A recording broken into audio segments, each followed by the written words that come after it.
특활비를 이렇게 써도 횡령이 되지 않는다라고 지금 검찰총장 후보자가 얘기했으니 앞으로 마음대로 쓰십시오. 살아있는 권력에 대한 수사를 하는 게 검찰의 수사의 본령이다. 이렇게 검사들이 끊임없이 얘기를 했어요. 과거 문재인 정부 때도 윤석열 검찰총장도 이 얘기를 그렇게 강조했습니다. 동의하십니까?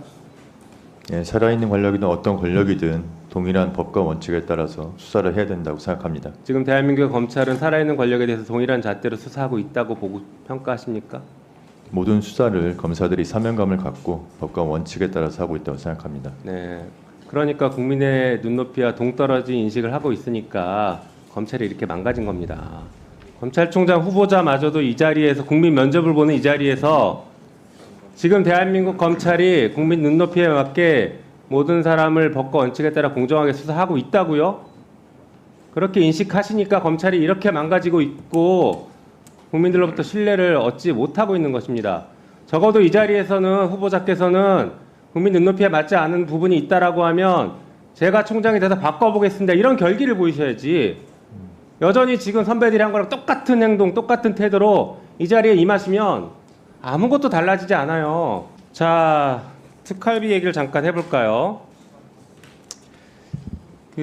예산이 정해져 있어요. 그 전에 한번 물어봅시다. 특활비는 어디다 쓰는 겁니까? 검찰의 특활비는? 수사 정보 등 기밀 유지가 필요한 네. 부분에 쓰이도록 되어 있습니다. 네, 검찰이 정보를 합니까?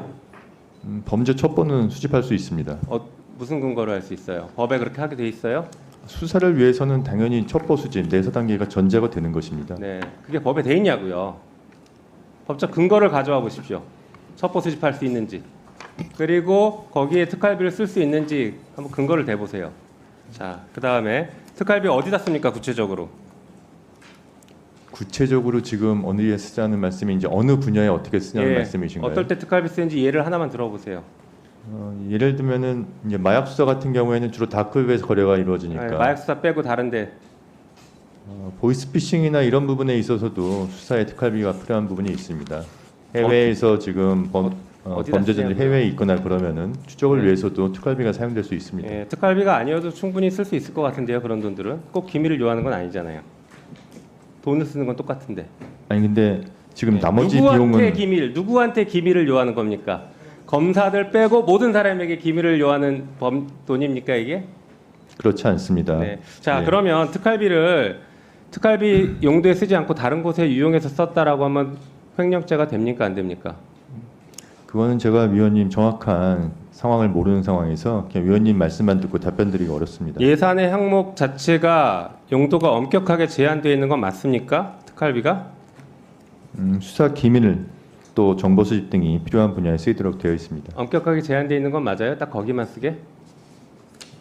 그 답을 못 관련된 내용에 대해서 쓸 수 있도록 지금 규정되어 있습니다. 그러니까 제한이 돼 있냐고요.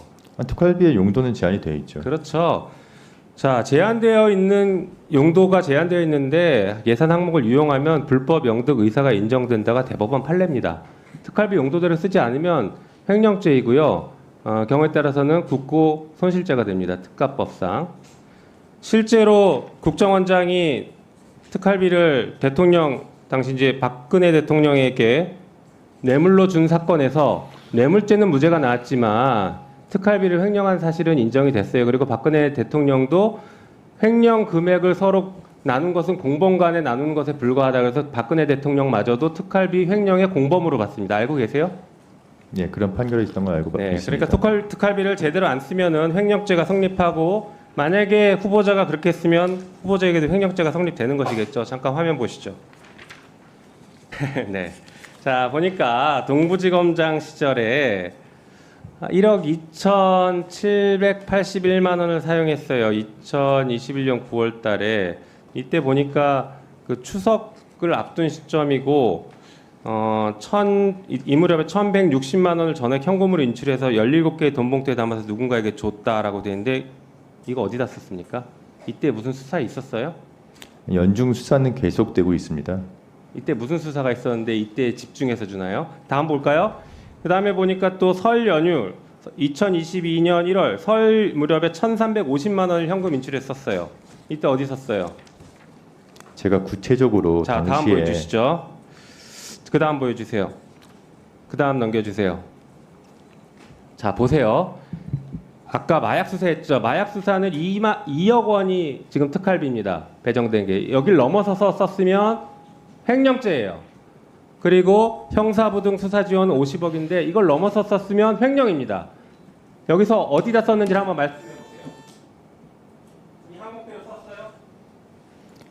특활비에 그런 구체적인 세부 사업에 대해서 대검에서 올 때 지정해서 내려오지는 않는 것으로 알고 그렇죠. 있습니다. 그러니까 횡령이 된대요. 검찰이 집단적으로 조직적으로 횡령죄를 저지르고 있어요. 그걸 당당하게 말씀하시면 안 돼요. 아시겠습니까? 집단적으로 조직적으로 횡령하고 있다고요. 이런 것을 다른 기관에서 썼다고 해보세요. 틀림없이 국고손실로 기소했을 겁니다. 그렇지 않습니까? 후보자, 기소했을 거 아니에요, 이런 사람? 그렇게 생각하지는 않습니다. 이게 세부 사업과 대한민국 공무원 여러분, 특활비를 이렇게 써도 횡령이 되지 않는다라고 지금 검찰총장 후보자가 얘기했으니 앞으로 마음대로 쓰십시오. 이상입니다.